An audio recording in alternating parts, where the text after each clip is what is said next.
Hebreus capítulo 13, versículos 5 e 6. Eu vou ler na Nova Almeida atualizada. O texto sagrado diz que a vida de vocês seja isenta de avareza. Contentem-se com as coisas que vocês têm, porque Deus disse: de maneira alguma deixarei você, nunca jamais o abandonarei.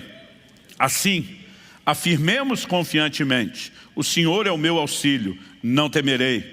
O que é que alguém pode me fazer?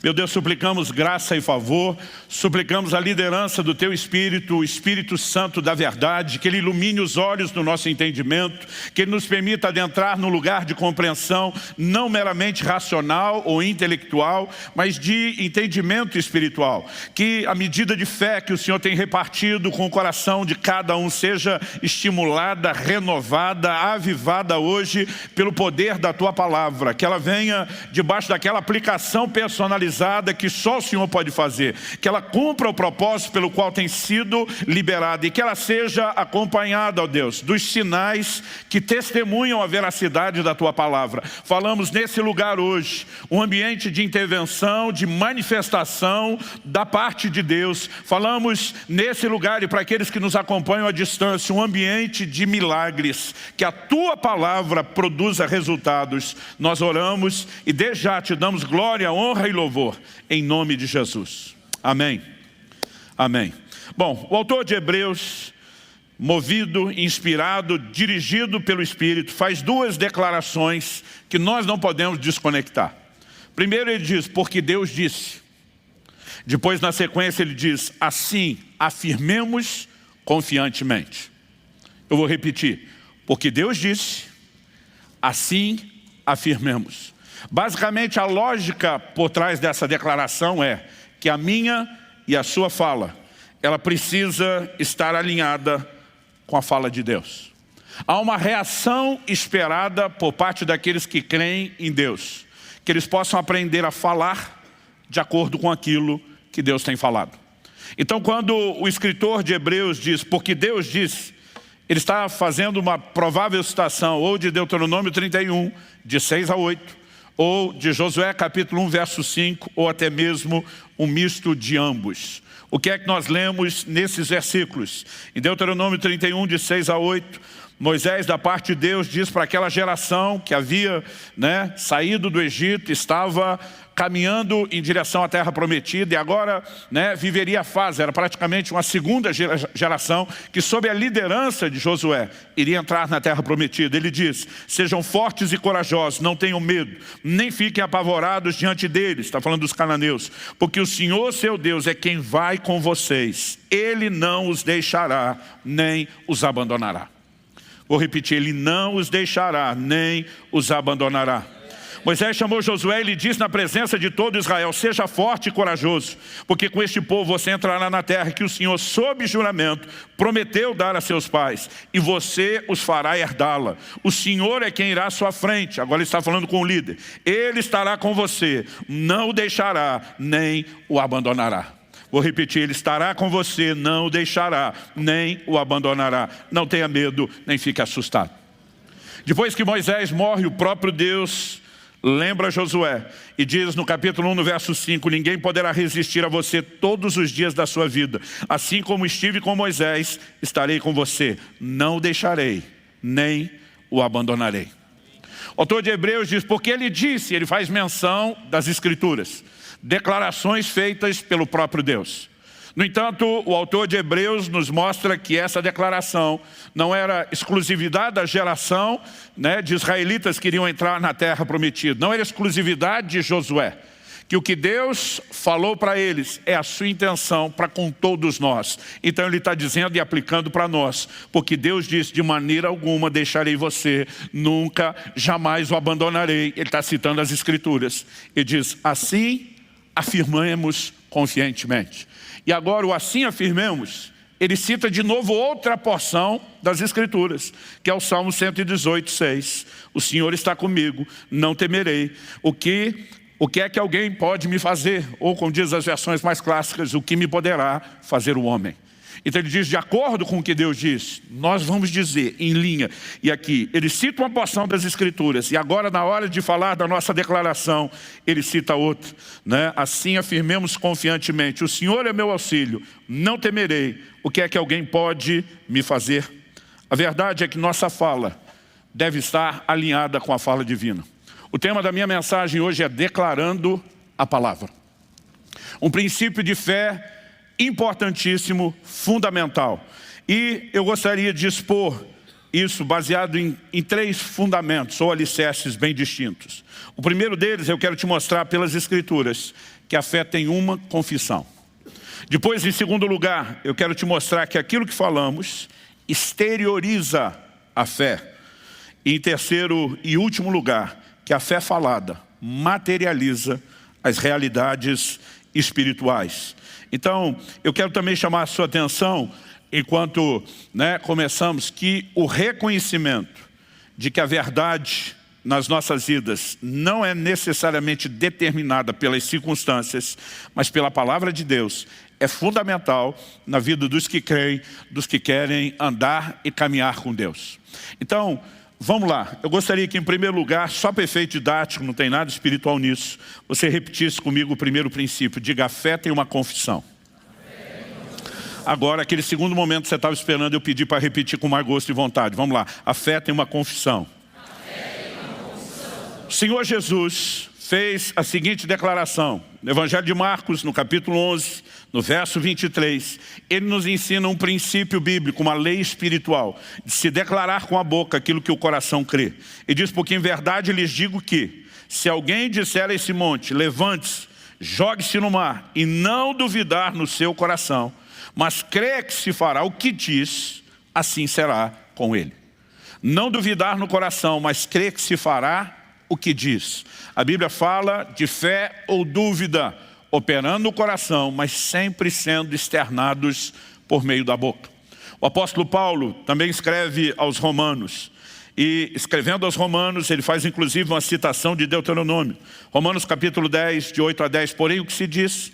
A palavra está perto de você, na sua boca e no seu coração. Essa é a citação do Antigo Testamento, das Escrituras. Então ele diz, isto é, a palavra da fé que pregamos. Se com a boca você confessar Jesus como Senhor, e em seu coração crer que Deus o ressuscitou dentre os mortos, você será salvo.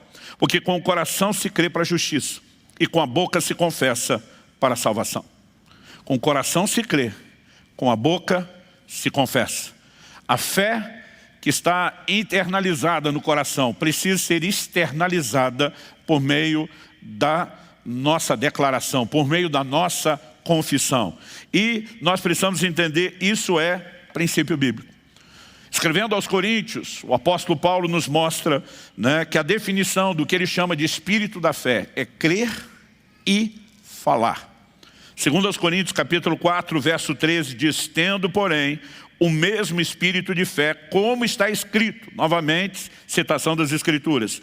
Eu criei, por isso falei.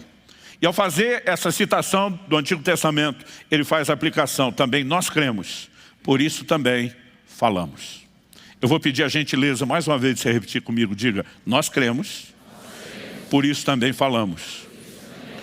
Esse por isso mostra que a fé interiorizada precisa ser externalizada. Como? Por meio de confissão. Portanto, a fé tem uma confissão. E na Bíblia, a relação entre a fé e a confissão, a declaração, ela não é apenas inegável. Eu diria que a sua recorrência nos dá a ideia de ênfase e não apenas de informação. É um grande volume de declarações bíblicas nesse sentido. Por quê? Porque de alguma forma Deus está chamando a nossa atenção para a sua importância. Fé e confissão caminham juntos, caminham de mãos dadas. E nós precisamos entender que quando o escritor de Hebreus está dizendo, porque Deus disse, nós afirmamos, ele está dizendo que há uma forma de se relacionar com a palavra de Deus, que é crer no que Deus declarou no coração, mas também aprender a falar, aprender a declarar, aprender a verbalizar aquilo que o nosso coração crê. Quando você olha para essa geração, que Deus está dizendo, né, de uma maneira enfática aqui, quando o autor de Hebreus fala, porque Deus disse, ele cita, nós vemos, tanto Deuteronômio 31, como Josué, capítulo 1. Interessante que Deus está falando com a segunda geração. Eles saíram do Egito quando crianças, mas foram aquelas pessoas que cresceram ao longo da jornada no deserto e iriam entrar na terra de Canaã, porque a primeira geração ficou de fora. Quando eles saem e, num período curto de dias, chegam no limiar da terra, a Bíblia diz que eles tiveram um posicionamento de medo dos inimigos da terra, não conseguiram confiar nas promessas de Deus. Basicamente, essa é a resenha. Hebreus capítulo 3, verso 19, falando dessa primeira geração, diz: vemos que não puderam entrar, está falando de entrar na terra prometida, vemos que não puderam entrar por causa da incredulidade. O que os deixou do lado de fora daquilo que Deus tinha foi justamente incredulidade, falta de fé. Que nenhum de nós se engane. A declaração feita no livro de Abacuque, repetida por 3 vezes no Novo Testamento, é: o justo viverá da sua fé. Tudo aquilo que eu e você vamos experimentar em Deus depende da nossa fé. Aliás, Hebreus 11:6 diz: ora, aquele que se aproxima de Deus deve crer que Ele existe e que Ele é galardoador de todos aqueles que o buscam. Mas dessa mesma declaração ele diz: porque sem fé é impossível agradar a Deus. E Tiago, no capítulo 1, nós também lemos a partir do verso 5, né? Se algum de vós tem falta de sabedoria, peça a Deus. Ele diz: peça porém com fé, não duvidando. Ele diz: porque o que duvida é semelhante à onda do mar, que é levada e agitada pelo vento. Ele termina dizendo: não pense tal homem que receberá do Senhor coisa alguma. Ou seja, onde não há fé, não se recebe de Deus. A fé é essencial, não apenas para a salvação, mas para tudo aquilo que acompanha, para todo o relacionamento com Deus. Tudo aquilo que eu e você vamos experimentar depende da fé.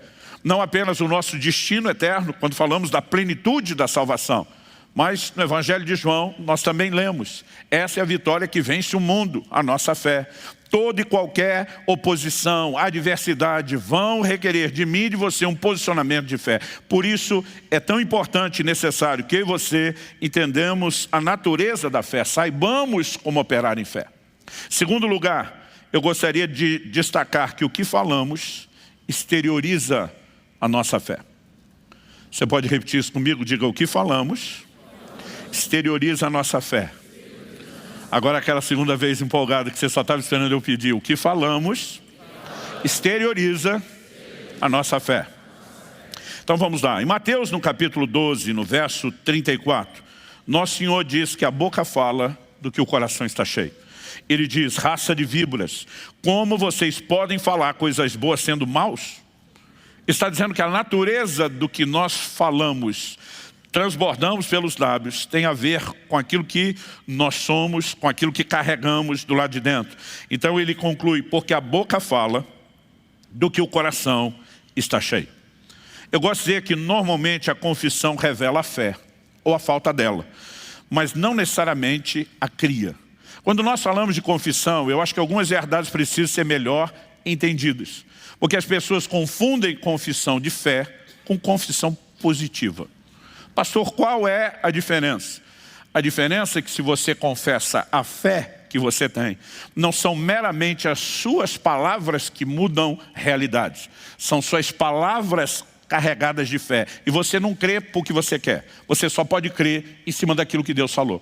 Porque Romanos capítulo 10, verso 17, diz que a fé vem por ouvir e ouvir a palavra de Deus. Outro dia uma pessoa falou para mim, né, se tudo é possível que creio, eu creio que eu posso voar, eu consigo? Falei: não, a menos que Deus te diga. Como não há uma promessa bíblica falando para você voar, você vai precisar de uma palavra específica. Se Ele te der, faz que nem Filipe, que Atos capítulo 8 nos mostra, foi um dos primeiros a voar de Jesus Airlines.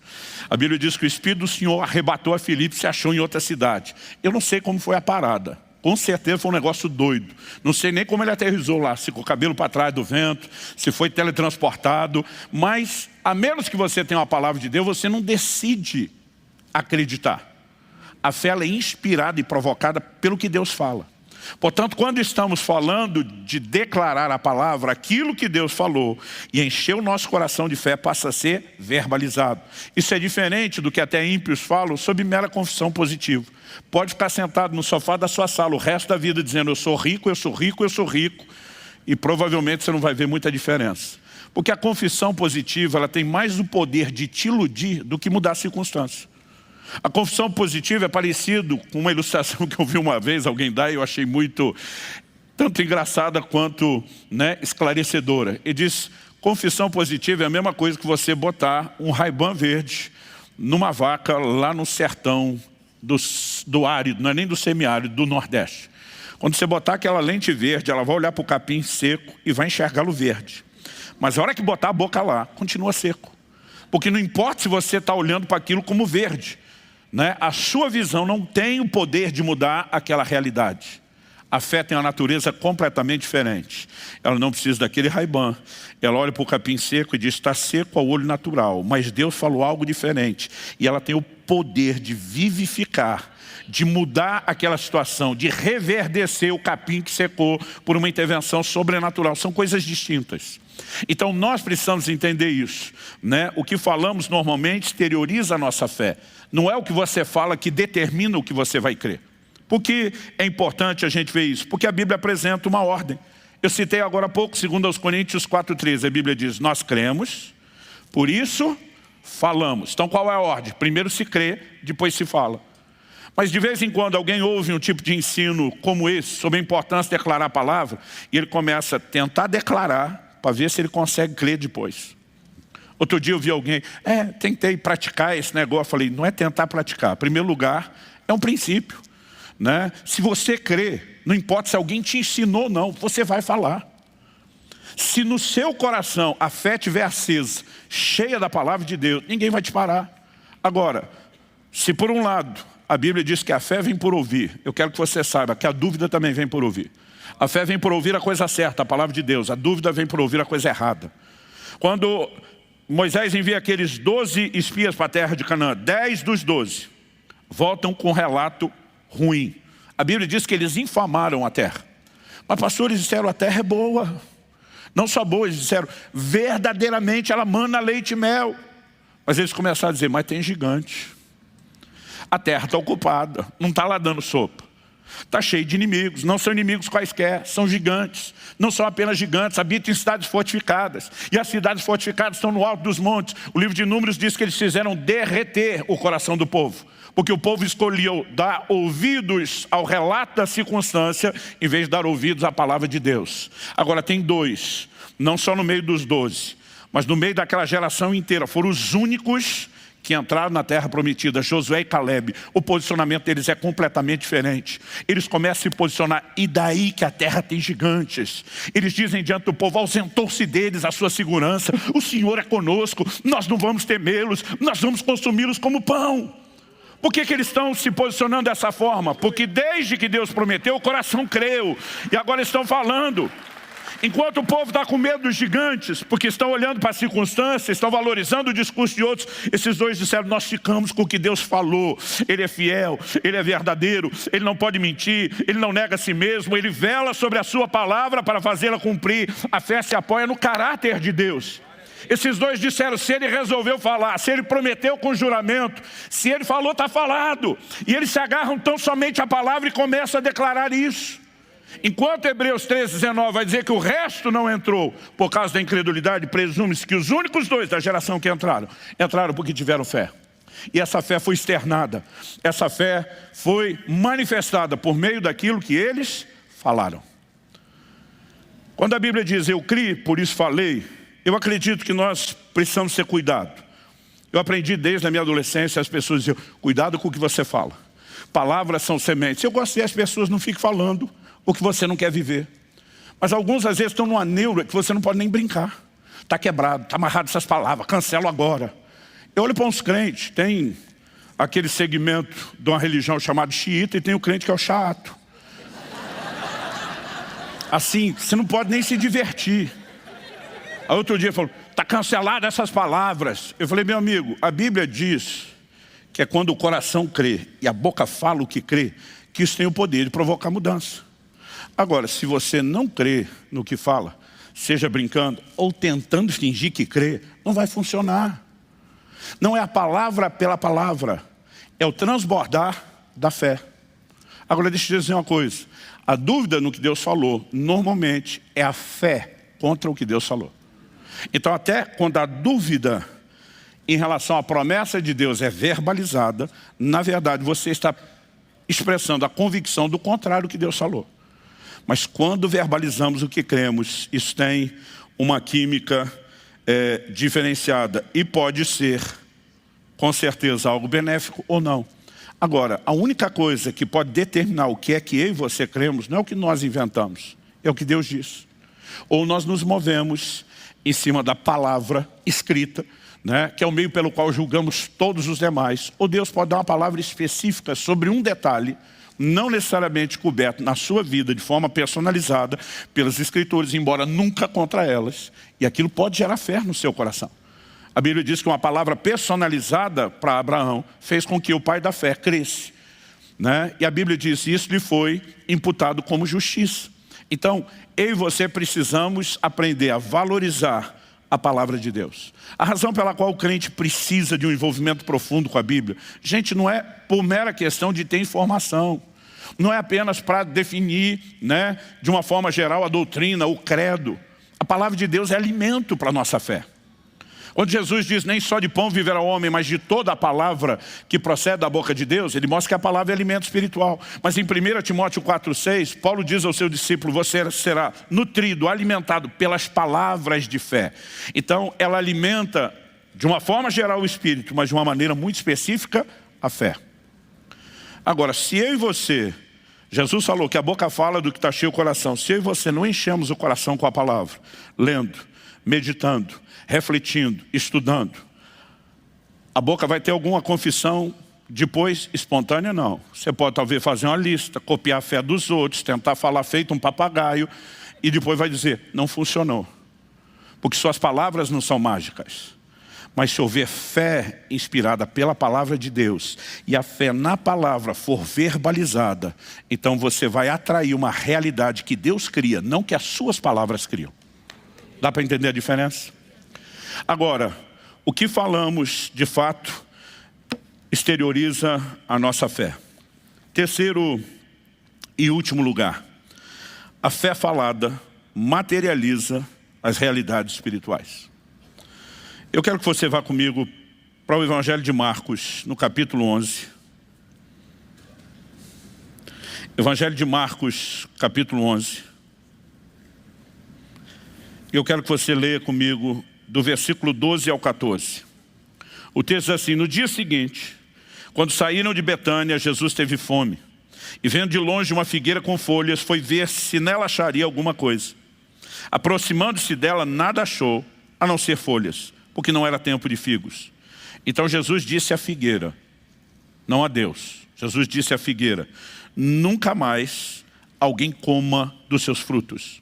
E os discípulos de Jesus ouviram isso. Agora pula comigo para o verso 20. Passando eles pela manhã, viram que a figueira estava seca desde a raiz. Então Pedro, lembrando-se do que foi dito o dia anterior, falou, mestre, eis que a figueira que o Senhor amaldiçoou ficou seca. Está impressionado. O Senhor falou, e aquilo que o Senhor falou aconteceu. É diante desse cenário que Jesus responde, verso 22, ao que Jesus lhes disse, tenham fé em Deus. Por quê? Eu quero lembrar você que porque é uma conjunção, a palavra de ligação entre o raciocínio que está sendo criado e a conclusão a que se chega.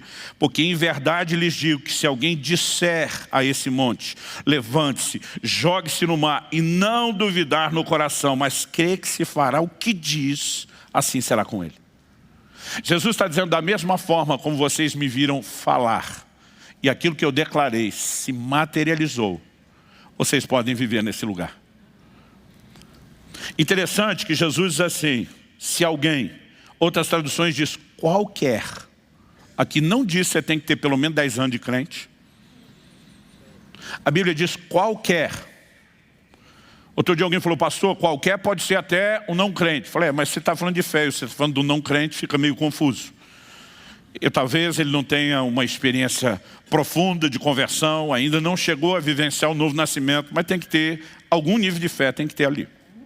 Mas ele diz claramente, se alguém disser e não duvidar, mas crer que o que diz vai acontecer, assim será com ele. Sabe, eu sei que nós podemos ir a extremos, e ao longo de décadas eu tenho visto o ensino da fé produzir resultados positivos e negativos, porque as pessoas podem ensinar de forma equivocada e outros podem entender de acordo com o que querem. Mas não importa se por uma razão ou por outra, eu já vi muitos extremos em relação à fé.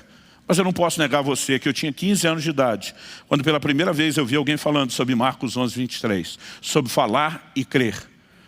E eu lembro que na simplicidade dos meus 15 anos, na época eu decidi começar a treinar diante do que estava, na minha frente, na primeira oportunidade. Eu não tinha nenhum monte para transportar. Quando Jesus fala sobre dar ordem ao monte e movê-lo, eu não creio que ele necessariamente está dizendo para eu e você ficarmos brincando de mudar a topografia terrestre. Mas monte na Bíblia fala principalmente de situações difíceis, obstáculos intransponíveis. No livro de Zacarias, quem és tu, ó grande monte? E aí Deus diz, diante de Zorobabel se transformará numa campina. Deus está dizendo, eu vou mover o obstáculo que está à frente. E essa ideia precisa ser entendida dessa forma. Eu lembro que na época, aos 15 anos, eu não sei porquê, mas apareceu uma verruga num dos meus dedos, na base do dedo, próximo da mão, o indicador. E eu lembro que eu tinha mania de ficar mordendo aquele canto, do mesmo jeito que fazia com a unha, e depois mordia as unhas. Alguém tentou me dar uma explicação, que eu não sei se é fisiológica, que de alguma forma eu arranquei alguma coisa da verruga mãe, fui plantando verrugas cílios, mas me apareceram 10 verrugas, uma na ponta de cada um dos dedos. E eu lembro quando eu li isso, eu pensei, preciso arrumar algum monte. E de repente eu olhei para aquilo e falei, vou começar desse montinho. Meu coração estava incendiado, gente. Não era apenas vou tentar praticar. Eu sentia que a palavra estava produzindo alguma coisa em mim. Eu sentia que Deus estava quase dizendo que nem o narrador, vai que é tua. E diante daquele estímulo, eu lembro que eu olhei para aquela verruga e falei, dou conta de crer nisso. E eu lembro que eu falei, eu te amaldiçoo como Jesus fez com a figueira. Eu te ordeno secar. Eu te mando, e aí eu pensei, para que mar? Pode escolher o mar, mas vai sair daqui. Eu dei uma palavra de ordem com toda a convicção do meu coração. E simplesmente deitei e dormi. No dia seguinte, por hábito, fui morder a verruga, não achava, olhei, não tinha mais a verruga na mão, não tinha mais nenhuma dos dedos. E não importava o que alguém tentasse me dizer, te ensinar errado. Eu falei, mas funcionou desde os 15 anos, está funcionando até hoje. E sabe, nós precisamos aprender a confiar em Deus. Precisamos aprender a confiar. E hoje eu olho para trás e eu digo, Deus está me dizendo, não importa o tamanho do problema, se parece grande, se parece pequeno, eu e você podemos crer. E por meio da fé podemos ver resultados. Agora, o que eu e você precisamos compreender é que a fé falada materializa as realidades espirituais. Pastor, então o senhor passou a ter um ministério de orar para assumir verruga? Não, embora é interessante que isso ainda acontece até hoje. Mas Deus de alguma forma estava provocando minha fé, dizendo, eu quero que você treine, eu quero que você exercite a sua fé, eu quero que você aprenda a confiar em mim. E algo que eu e você precisamos entender sobre a natureza da fé, quando a Bíblia diz em Hebreus 11 que a fé é a convicção daquilo que não se vê, eu gosto de uma tradução mais antiga da Bíblia de Jerusalém. Esses dias consultei uma publicação moderna e eles mexeram um pouquinho, mas uma mais antiga tentou traduzir esse texto assim, a fé é uma posse antecipada daquilo que se espera. Em outras palavras, nós podemos dizer que é ter antes de ter. Curioso é que uma tradução, na verdade algumas, mas não são a maioria, elas traduzem Marcos 11, 22. Eu, por exemplo, em português, eu encontrei isso na versão de Antônio Figueiredo, onde nós normalmente lemos tende fé em Deus. Algumas traduções optaram, e alguns comentaristas, estudiosos da área, sugerem que uma das possíveis traduções é tende a fé de Deus. Em outras palavras, a fé que Deus tem. Imite Deus. Por que eu estou dizendo isso? Quando Romanos nos chama a ter como modelo Abraão, dizendo que ele é o pai da fé, Romanos 4, 16, 17, se referindo ao que acontece lá no registro de Gênesis, ele diz, essa é a razão porque provém da fé, para que seja segundo a graça, a fim de que a promessa seja garantida para toda a descendência, não somente a descendência que está no regime da lei, mas também a descendência que tem a fé que Abraão teve. Está falando aqui dos gentios, os filhos na fé. Porque Abraão é pai de todos nós, como está escrito, eu constituí por pai de muitas nações. diante daquele em quem Abraão creu, o Deus que vivifica os mortos e chama à existência as coisas que não existem. Outras traduções dizem, chama as coisas que não são, como se já fossem. Essa é a forma que Deus age. E Abraão creu no Deus que faz exatamente desse jeito. Chama aquilo que não é, como se já fosse. Ele chama a realidade, o que crê, por meio daquilo que ele fala. E Abraão decidiu ser imitador de Deus. Não só crer no Deus que faz isso. Porque Deus olha para ele e diz, estou mudando seu nome. Para nós no português não parece ter sido uma mudança significativa. Ah, pastor, era Abrão, mudou para Abraão. Porque para nós aumenta só um A. No hebraico aumenta um H antes do A e muda completamente o fonema. É por isso que em outras línguas, como no inglês, né, não se fala Abraão, 2A, fala Abraham. Essa pronúncia, esse fonema mudou completamente o significado do nome. E Deus estava dizendo, você é pai de multidões. O camarada ainda não tem nenhum filho. Deus diz, a partir de hoje, seu nome é pai de multidões. Deus está chamando o que não é, como se já fosse. Mas Deus diz, eu não quero fazer isso sozinho. Eu quero que você embarque nessa comigo. Estou mudando o seu nome. Você imagina o cara chegando em casa, com 100 anos de idade, olhando para a mulher que está casada há tanto tempo, já praticamente frustrada, porque ela chega a rir quando o anjo fala que teria o filho em 1 ano. E o velhinho chega e diz, a partir de hoje você me chama de pai de multidões. Eu fico tentando imaginar a linguagem corporal de Sara. Fico tentando imaginar os servos da casa. Fico tentando imaginar os amigos e os vizinhos. Ninguém mais me chama pelo nome antes. Eu sou pai de multidão. Tá bom, pai de multidão, que não tem filho. Mas a Bíblia diz que ele creu. Ele sintoniza com Deus. Ele muda a sua declaração. E a Bíblia diz, ele creu no Deus que vivifica os mortos. Não era apenas mudar o estado do seu corpo. É o Deus para o qual não existe nada, absolutamente nada, irreversível. E ele diz, e eu vou fazer do jeito que Deus faz. Eu vou chamar o que não é, como se já fosse. Porque se a fé é a convicção de que algo ainda não se materializou aos olhos terrenos, mas é uma realidade do plano espiritual, nós precisamos entender que a fé é uma espécie de portal entre os dois mundos. Entre as duas dimensões. Há um reino natural, há um reino espiritual. Eu vou falar melhor sobre isso outro domingo. Mas nós precisamos entender que a fé tem a capacidade de trazer. Por isso que eu estou falando. Não é apenas declarar o que você quer acreditar. A sua fé precisa vir de algo que Deus falou. Quem muda realidades é Deus. E nós cedemos a nossa fé e a nossa confissão para que elas cooperem com o Deus que muda realidades. Com Deus que vivifica os mortos. Quem vivifica os mortos não é a sua confissão. É Deus. Mas a sua fé naquilo que Ele fala, a sua declaração, a sua confissão tem o poder de permitir que as mudanças que Deus viabiliza se manifestem. Quem está entendendo, diga amém. Abacuque, capítulo 3, dos versos 17 a 19. É o famoso e conhecido cântico de Abacuque. Ainda que a figueira não floresça, que não haja fruto na vide, que o produto da oliveira minta, que os campos não produzam mantimento, que o rebanho seja exterminado da malhada, nos currais não haja gado. O cara está falando numa época onde tudo, financeiro e materialmente falando, dependia da agropecuária. Ainda que a casa caia, que o circo pegue fogo, que tudo vá para o beleléu. E diz, todavia, eu me alegrarei no Senhor, exultarei no Deus da minha salvação. Por que, Abacuque? Porque você perdeu o juízo? Porque alguém festejaria no meio do caos? Aí você deixa o profeta terminar e diz, o Senhor Deus é a minha fortaleza. Ele faz os meus pés como os da corça. Ele me faz andar nos meus lugares altos. Aqui ele não está meramente entoando um cântico. O verso 19 é confissão da palavra. Salmo 18. Segundo Samuel 22, ele pega uma porção do que já era escritura nos seus dias e começa a dizer, não importa o que as circunstâncias estão dizendo, porque Deus disse que os meus pés são como os da corça, Ele me faz andar nos meus lugares altos. Eu vou afirmar confiantemente o que Deus falou, eu não vou declarar circunstâncias, porque Deus disse, eu vou falar o que Deus falou. E ele alinha completamente a sua fala com a fala de Deus. O problema é que muitas vezes nós queremos dar uma de Abacuque, dizer, vamos alegrar no meio do caos, sem a confiança no Deus que muda o caos. Por quê? Porque a fé se apoia no caráter de Deus. Deus vela sobre a sua palavra para fazê-la cumprir. A Bíblia diz que Ele não pode mentir, Ele não pode negar-se a si mesmo. Cristo diz, passarão os céus e a terra, mas a minha palavra não há de passar. Na oração de João 17 ele diz, a tua palavra é a verdade. Então a minha e a sua fé se apoia no quê? Na palavra de Deus, que é digna de confiança. Porque a fé se apoia não só na palavra.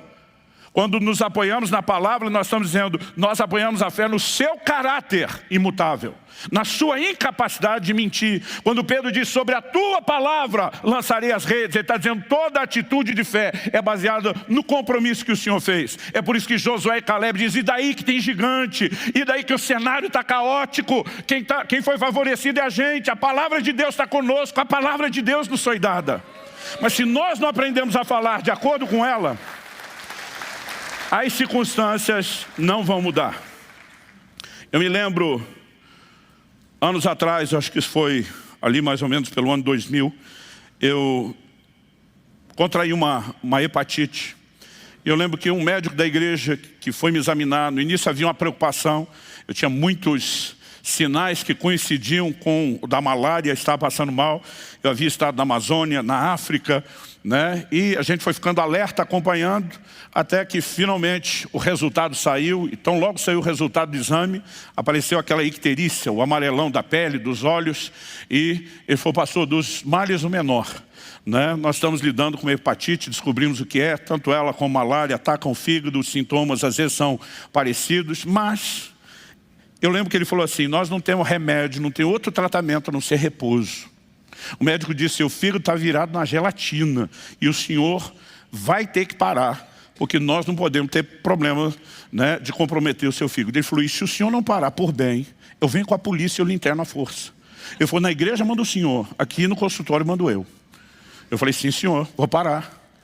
Né? Ele sabiamente chamou para consulta a dona Kelly, que estava lá, ouvindo tudo que ela estava dizendo. Ela disse, cancela a agenda agora. Eu falei, estou cancelando, estou parando. Vocês podem diminuir esse complô. E no início ainda pensei, eu estava na correria, era o mês de dezembro, final de ano, eu cansado do ritmo. Falei, estou até precisando de uns dias para descansar. Vai ser bom. Agora, o imperativo ele não precisa de muito descanso. Ou ele acredita que não. Depois de uma semana em casa, eu estava me consumindo já. Eu pensei, 40 dias, só passou uma semana. E aquele negócio começou a me incomodar, mas eu falei, eu tenho que vencer, eu tenho que superar. Mas perto de 10 dias, eu lembro de um momento que eu estava orando, e não estava orando por isso. E Deus abriu os meus olhos. Eu não tenho tempo, e mesmo que tivesse, não consigo explicar a clareza do entendimento que eu tive. Eu percebi que não só eu, mas todos os pastores com suas famílias estavam debaixo de um ataque cerrado do inimigo. Não é o tipo de coisa que eu parei, por falta de opção deve ser isso. 10 dias depois, no momento de oração, Deus me abriu aquela clareza. Quando eu entendi que a gente estava debaixo de ataque do inimigo, num momento significativo da igreja, e que havia uma tentativa do inimigo nos parar, falei, Deus não me mostrou isso à toa. Eu é que não fico parado mais 30 dias. E naquele momento, o que Deus falou, ainda que de forma personalizada, provocou no meu coração fé. Mas no início, eu comecei tentando imitar a fé que eu manifestei em outros momentos. Eu comecei tentando imitar outros. Falei, não tem outro remédio, é declarar a palavra de Deus. Passei 2 dias inteiros confessando todos os versículos de cura e de saúde que eu encontrava na Bíblia. Bendiz a minha alma ao Senhor, não se esqueça de nenhum só dos seus benefícios. É Ele quem perdoa todas as tuas iniquidades, Ele quem sara todas as tuas enfermidades. Pelas suas pisaduras estou sarado. Eu ia versículo após versículo, 2 dias inteiros. Depois de 2 dias inteiros, falando sem parar, andando pela casa de um lado para o outro, só ficava falando da Bíblia. Na segunda noite, eu tive um sonho. Qual foi o sonho? O que me incomodava naquele estado de hepatite não era tanto o amarelão, a icterícia da pele e dos olhos. Era, e desculpa, eu não consigo contar histórias sem tocar no que para alguns é nojento, era a cor da urina, que fica muito escura. Quem teve sabe. Cada vez que eu ia ao banheiro, eu via a cor da urina, eu ficava assim, todo estragado por dentro. Aquele negócio me incomodava. Nesse sonho, a única coisa que eu lembro, a hora que eu acordei, eu tinha acabado de sonhar, acordei com aquilo. Eu ia ao banheiro e observava que a cor da urina estava clara. E no sonho eu dizia, glória a Deus, esse é o testemunho que eu fui curado. Acordei com aquilo. Gente, eu dei-lhe um pulo da cama. Glória a Deus, estou curado. Corri no banheiro, urinei, a cor da urina estava escura. A hora que eu vi aquilo, gente, pensa num cara assim que murchou. Eu voltei do banheiro para o quarto, parecia um orangotango, com as mãos já lá no chão. Desanimado, eu lembro que me joguei na cama. Falei, Deus, eu acho que tem hora que a gente quer fantasiar, espiritualizar tudo. Tem hora que tem que aceitar a circunstância mesmo, que seja 30 dias de cama. Eu desisti naquele momento. Enquanto eu estou ali resmungando, que é o que eu brinco, que eu digo, não é nem oração, é choração. O Espírito Santo falou comigo. E diz, eu te mostrei no sonho a realidade espiritual. Você escolheu acreditar na natural. Quando ele falou aquilo, meu amigo, algo dentro de mim brotou, que eu não tinha naqueles 2 dias. Era uma certeza, peraí, o Senhor mostrou, é o Senhor falando. Eu levantei daquela cama e falei, diabo, você tentou me desanimar usando esse negócio. Revanche, nós vamos para o 2º round agora, maluco.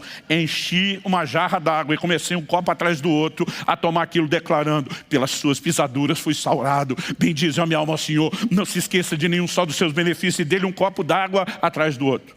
Quando o tanque encheu e eu precisei esvaziar, a urina estava clara. Essa hora que o diabo fala para você, também com o tanto de água que tomou, mas nunca mais ficou escura. Sabe, há um momento onde eu e você precisamos fazer uma escolha, mas não é só encenar o comportamento de quem crê. Durante 2 dias eu estava tentando, para depois ver aqui, não é. Mas quando você se agarra ao que Deus falou e diz, isso aqui é meu, ninguém tira, ninguém toma, e você começa de fato a declarar, isso tem o poder de trazer a concretização, a materialização do que Deus está falando, mudando as circunstâncias. Quem está entendendo? De qualquer forma, eu e você precisamos mudar o discurso. Porque muitos de nós temos falado coisas que não tem nada a ver com o que Deus falou. Muitos de nós temos feito declarações o tempo todo, que às vezes nós não percebemos, são espontâneas, mas elas externam a fé errada ou a falta de fé que nós temos. E só uma forma de mudar isso. Não é meramente mudar o discurso, é mudar o depósito. E você temos que nos encher da palavra, o alimento da fé. E você temos que nos encher de tal forma. Jesus diz, a boca fala do que está cheio o coração. E encher não é apenas o momento onde você lê. A Bíblia diz sobre meditar na palavra dia e noite. Tem um momento pós-leitura, onde você vai ter a continuidade daquilo. Você começa a processar, você começa a mastigar aquelas verdades. E à medida que eu e você enchemos o coração, automaticamente, você não precisa esforçar a dizer. Você começa a alinhar aquilo que você fala com aquilo que Deus falou. E quando você está alinhando porque Deus falou e crendo no que Deus falou, aí sim, essas palavras começam a cooperar com o que Deus falou, no sentido de mudar realidades. Quem está entendendo, diga amém. Diga comigo, porque Deus falou, assim afirmamos confiantemente. Olha para alguém perto de você e fala, porque Deus disse, assim afirmemos confiantemente.